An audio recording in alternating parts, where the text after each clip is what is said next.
Mutual Broadcasting System presents The Zero Hour. Sponsored in part by Quaker State Motor Oil and National Presto Industries. This is The Zero Hour on Mutual Radio.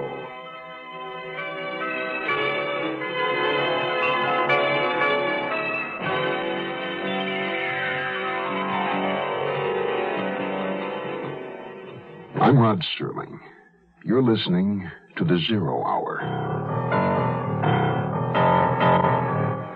Rest your eyes.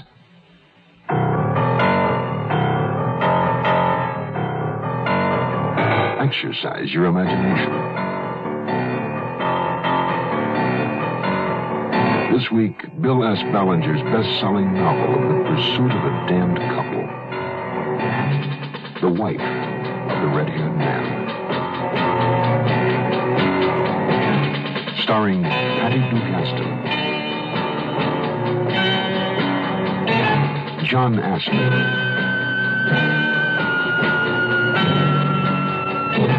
and Howard Duff.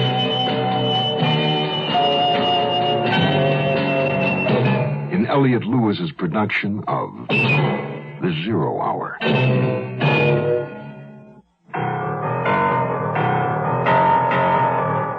This week's story draws its title from an ancient Irish poem. Here's the last verse. But the day of doom shall come, and the hills and harbors be rent.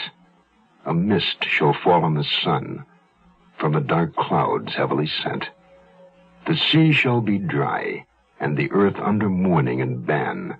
Then loud shall he cry for the wife of the red-haired man. It's the tale of the hunted and the hunter, the pursuer and the pursued, the stalking of life and death. Do you believe, as I do, that the hunter and his quarry build an empathy between them, a sympathy? As the chase builds toward the inevitable conclusion, is it possible that, subconsciously, they become aware of each other's moves, counter-moves, plans, even emotions? There are two individuals who will tell you that's so. The poet and the cop. Our story begins after this word. At 19, Jill Kinmont was one of America's top women skiers, till an accident on an icy slope left her paralyzed. Now, 17 years later, she's a teacher, a good teacher. I guess you can say I've overcome my handicap, but I couldn't have done it alone. I had family, friends, people who accepted me, believed in me, and helped me believe in myself. Yet there are millions of handicapped people in this country who aren't getting the acceptance they deserve because some people think that a handicapped person can't hold down a job, can't pay the rent, can't learn, can't be a human being. Well, unless you recognize that we are human beings with feelings, with skills, with a sense of responsibility, then you're adding a handicap we can't overcome. This public service message brought to you on behalf of the Department of Health, Education, and Welfare and the Advertising Council.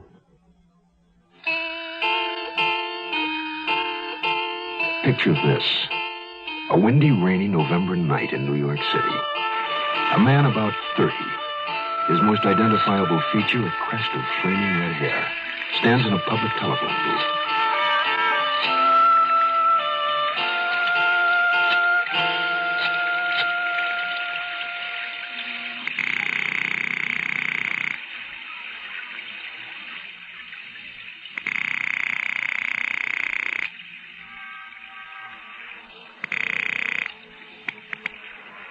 Hello? Hello? Mrs. Rohan? This is the Turner house. There's no one... Rohan? Did you say Rohan? Hello? Who is this?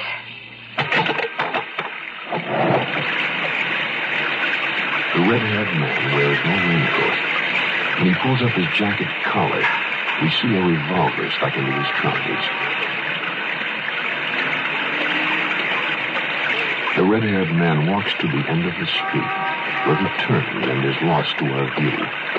His destination is East Vanderbilt Place, a small exclusive street near the river, where large apartments cost a lot of money. Inside one of them, a married couple, Albert and Mercedes Turner.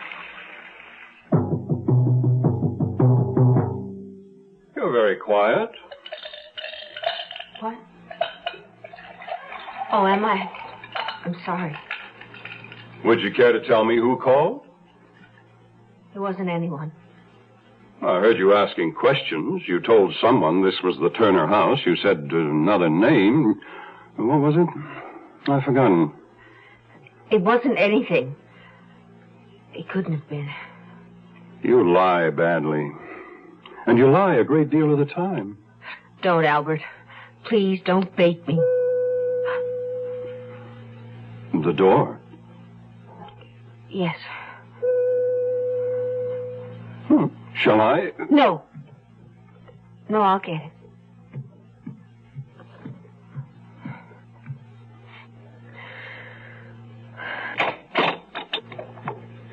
Hello, Mercy. Hugh. It is you. Oh, Hugh. Hugh. I tried to warn you. I called, but then I lost my nerve. I froze. Oh, Mercy. Mercy. Mercedes? Who's at the door? Mercedes? Come in, Hugh. Who is it? It's someone who... Albert, it's someone who... It's all right, Mercy. It's all right. Well, if you're through kissing my wife, come in and let me get a look at you. Come in, darling. Come in. Well, introduce us, my dear. I'm Hugh Rohan. Am I supposed to know you? Mercy, didn't you tell... Hugh's my... I thought he'd been killed in Vietnam. Rohan. Oh, of course. That's the name you said on the phone. The last time I saw Mercy, she was my wife. Your wife? Mercedes, is that so? Yes. I was Hugh's wife. Long ago. Did you just forget to tell me, my dear? Slip your mind, did it? That you were already married when you jumped into my bed? Don't talk to her I like... wasn't married. I'd obtained an Enoch Arden decree. You divorced me? Well, then, at least you're not a bigamist. Whatever else you might be. Why, Mercy? Why did you do 7 years, Hugh. They said you were missing in action, presumed dead. I waited 7 years, darling. For a con. What? You waited 7 years for a convict. Missing in action? Don't make me laugh. Hugh, what does he mean? I mean he's a con. He has the stink of prison all over him. Haircut, prison-issue shoes. Unless he's anemic, he hasn't seen the sun all those 7 missing in action years. What's he talking about, Hugh? Put that phone down. Oh, my dear phony fellow, it's my duty as a public-spirited citizen to tell the police there's an escaped con in my living room. Put it down. If you come near me, I'll blow your head off. Put that gun away, Albert, please. Please, put the gun away. Operator.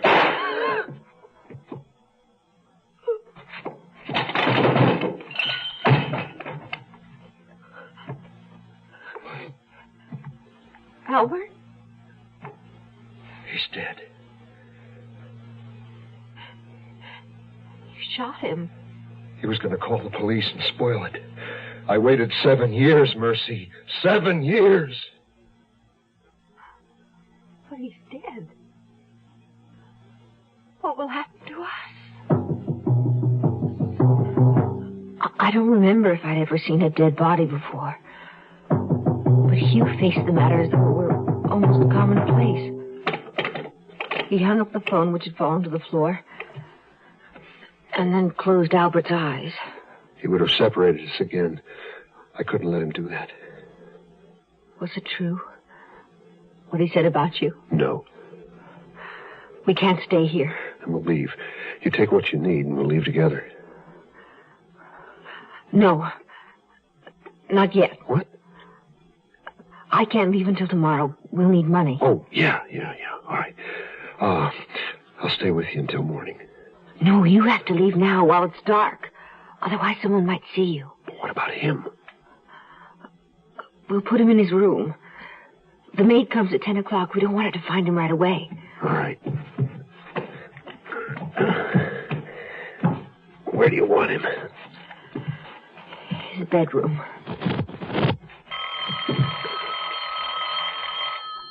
I better answer it. It might be the operator. Maybe she traced his call. Where's his bedroom? Through that door, the room on the right. Oh, if that's the operator, tell her everything's fine. We were playing a game and the phone fell off the table. Hello? Al? What? Al there? Albert? Did you want to talk to Albert? Let me talk to Al. Who is it? Is that the operator? Someone wants to speak to Albert. Not Albert, Al. What's the matter? Are you drunk? I want to talk to Alan. Alan Fox. My goodness, can't you understand a simple request? Alan Fox. That's it. You have a wrong number. There's no one here by that name. Oh, I'm most extremely sorry. I thought it was someone... I don't know, someone who heard us or saw us through a window. I was frightened. It's all right. Everything's all right now. We're together. Yes. And we'll always be together because that's how it was meant to be. Go now, while it's dark. I'll get the money in the morning. Then come to the rooming house where I'm staying. Here's the address. I wrote it down so I wouldn't forget. All right. In the morning. Good night. Good night. Some gifts don't do anything, but Presto gifts do almost everything. Presto gifts, they do things for a woman. Give her the famous Presto pressure cooker. It'll cook a surprising number of things for her, surprisingly fast. 3 times faster than pots and pans. Presto gifts, they do things for a woman. Give her Presto's jumbo fry pan, big enough for a complete dinner for 8. And the handles are removable, so it's easy to clean and store. Presto gifts, they do things for a woman. Give her an easier way to broil. The brand new Presto vertical broiler broils both sides at once, then comes apart for easy cleaning. This year, give the gifts that do almost everything. Give Presto gifts. Presto gifts, they do things for a woman. We'll return to our story in a moment. Where does today's girl learn to be tomorrow's woman? At the movies? On television? Helen, darling, your floors are so shiny. Yes, John. I used Brand X polish just this morning. Brand X. Helen, will you marry me? Somewhere between the super sex symbol of today's commercialism and TV's Brand X image, impending womanhood is alive and well. And where is that somewhere? Wherever there are campfire girls.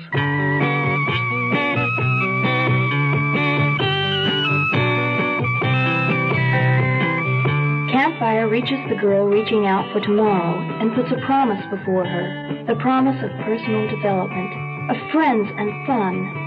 The promise of womanhood. Campfire takes today's girl to tomorrow.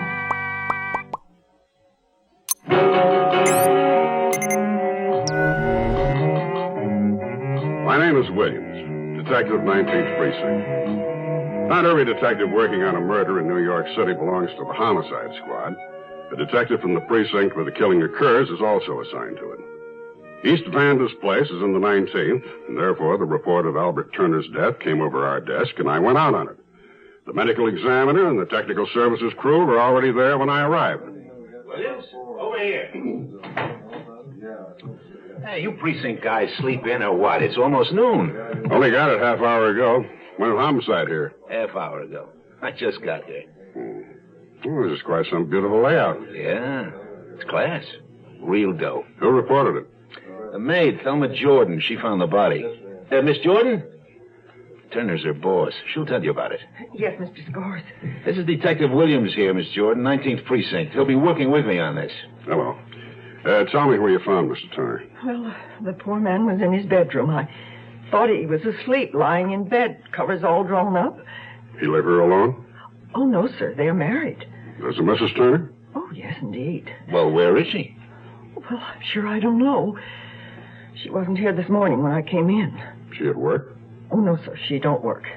Well, isn't Mr. Turner usually up and around? Oh, yes, sir, but this morning Miss Turner left me a note. Here. Let me see that. Thelma, Mr. Turner wasn't well last night. Don't awaken him. He needs the rest. Mercedes Turner. Dr. Branch from the medical examiner's office. He's with the body. What do you suppose happened to Mrs. Turner? I can't even guess. Morning, Will. Doc? What happened? One shot straight in the ticker. Fully clothed. Suit, shoes, lying under covers. Tell me, Doctor, did you close the eyes? No, but somebody did. Who? His wife? Remind me to ask her when we find her. Also, how come she didn't notice a dead husband in the bedroom? This is a man's room. Apparently, they had separate bedrooms. How long's he been dead? It's a guess. I'd say since around midnight. Another guess for you, Doc. Possible suicide? Negative. No powder stains in the front of his shirt.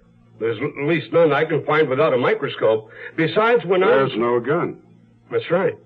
There is one. We haven't found it yet. Another thing, you'll notice that not much bleeding. Probably shot someplace else, then placed in the bed. Any idea where? Possibly. The technical boys found something in the living room. Oh? What? Possible bloodstain on the rug. They clipped the sample and they're going to check it. Near the bar by the phone. Yeah. Shot as he was calling someone? Maybe. You know, when I got here, this chair had been pulled up to cover that stain. The boys nearly missed it. Yeah. Oh, Miss Jordan? Yes? Listen, does Miss Turner have a book where she keeps phone numbers, stores, shops, beauty parlor, places where she might be this morning? Yeah, I'll get it. And would you check her things for us, see if anything's missing? Yeah, right away. Where do you suppose she is, Will? I don't know. Can't even guess. Think maybe something's happened to her? It's possible, Scores. It's very possible. Judy, do you remember what I told you about all that high-speed turnpike driving you're doing now and all that power equipment on your new car? Yes, Caleb? About how they can make your engine so hot that the oil thins down so it may not protect your engine? Yes, Caleb. Now, how do you tell if your oil's too hot? Just watch the temperature gauge. Nope. That just shows how hot the radiator fluid is. Oh, I know. When the oil's too hot, that little red light goes on. Nope. That just tells you the oil pressure's too low. Well, how do I tell if my oil's too hot? Fact is, you can't. Then how do I know my engine's protected? Make sure you're using quality oil like Quaker State. Quaker State's specially made to stand up to high engine heat so it can keep right on protecting like an oil's supposed to. Is that the reason you always recommend Quaker State? That's one reason. Quaker State your car to keep it running young.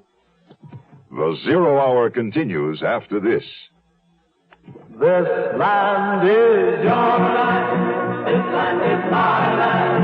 From California to the New York Island. From the Redwood Forest to the ocean water. This land was made for you and me. America, the greatest nation on earth. But as our country continues to grow, it must face the problems of expansion, such as the now ominous shortages of fuel and energy. There are ways you can help conserve these vital resources. Reduce thermostat settings by 2 or 3 degrees. Shut off lights and heat in rooms not in use. And reduce the consumption of electricity in late afternoon or evening. Remember, in conserving fuel and energy, you help yourself and your community. This land was made for you and me.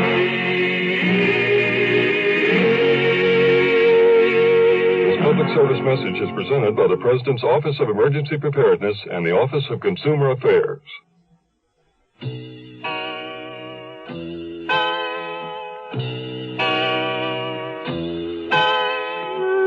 It happened so suddenly. All of it. Hugh returned from the dead, holding me in his arms. Suddenly we were young again and innocent. Then Albert began saying those terrible, threatening things. Of course Hugh had shot him. If I'd had a gun, I would have too. Hugh killed him for me, really. Now we had to get away. I couldn't sleep that night, alone in the apartment with Albert's body. In the morning, I gathered some clothes, including my fur coat, left a note for Thelma Jordan, the maid, and hurried to the bank. Mrs. Turner, good morning. How nice to see you. Good morning, Mr. Forrest. How may we serve you? Is Mr. Turner feeling well? Oh, yes, thank you. Would you cash this check for me? Yes, certainly. $4,500. Are you closing your account? Oh, I wouldn't dream of it. No. If you promise you won't tell Albert. Not a word. Well, I'm being terribly extravagant. I simply can't resist a lovely new car, and I promise to pay the difference in cash. And surprise Albert. Exactly. Of course. Oh, and while you're getting the cash, I promised Albert I'd bring him some papers he left in our safe deposit box. The money will be here when you get back. Thanks so much.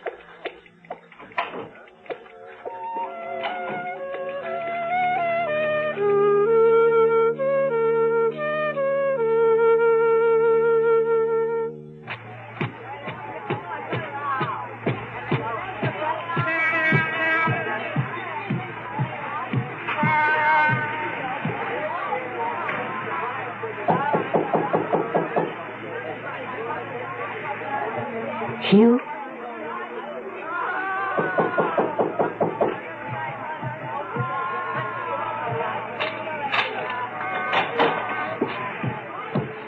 Mercy? Oh, Mercy. Oh, Hugh. My love. Come in. Leave the bag where it is. Here, let me have your coat. Where have you been?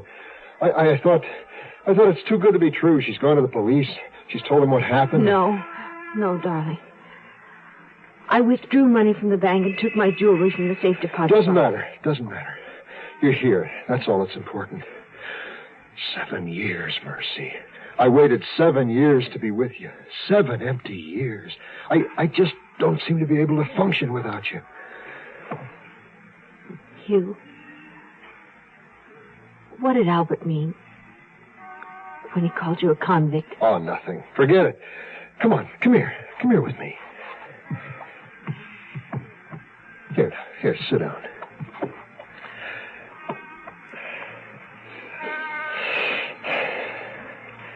Was it terrible? All those years? I told you, I'm not complete without you. Oh, Mercy. We can't stay here, darling. The police will be looking for us. I know. Hugh? Yeah. I felt the same way. Incomplete. All the while you were gone.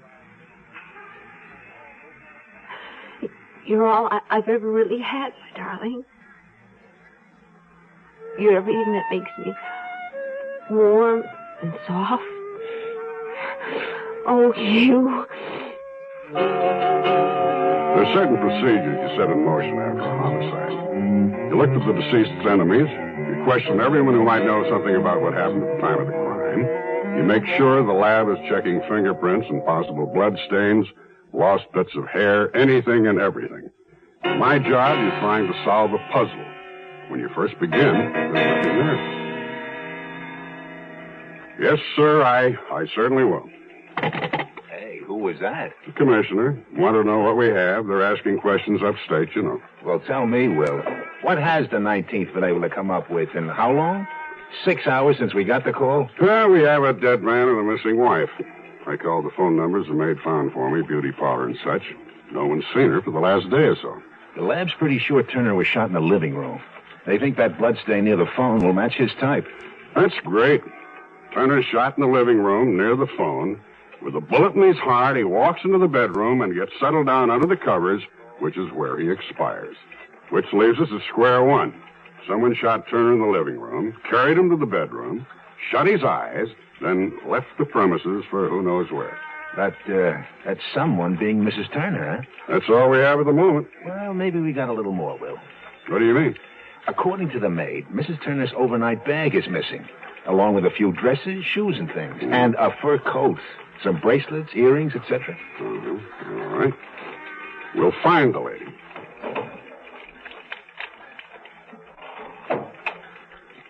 Mrs. Mercedes Turner. Last seen when? Last night? Yeah, as far as we know. Carrying an overnight bag. Wearing a fur coat. Let's see. Height. You got a picture of her? From the apartment, you mean? Yeah, from the apartment. Every dummy in the world has snapshots. Weddings, picnics, holidays, trips, whatever. Not this lady. What? We tore that place apart, Will. There is no picture of her. We're putting out on all points for Mercedes Turner, and we don't have the faintest idea what she looks like.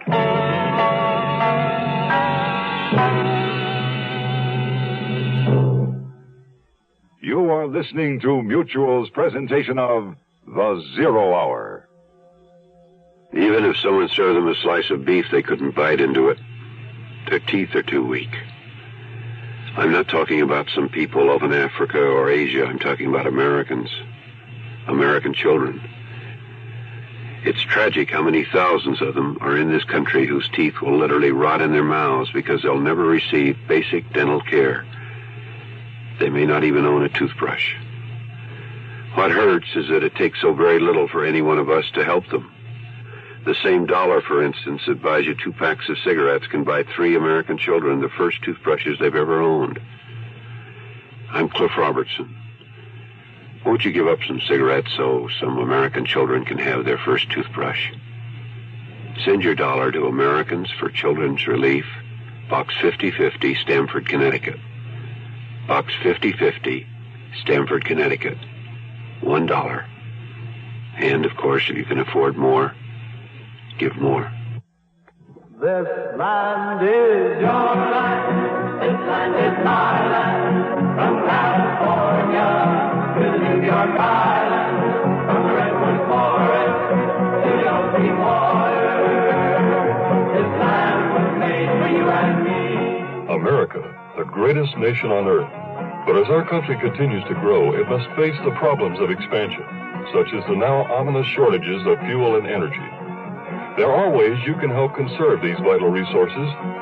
Reduce thermostat settings by 2 or 3 degrees. Shut off lights and heat in rooms not in use. And reduce the consumption of electricity in late afternoon or evening.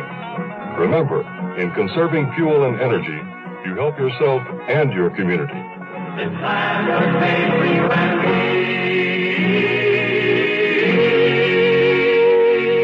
This public service message is presented by the President's Office of Emergency Preparedness and the Office of Consumer Affairs.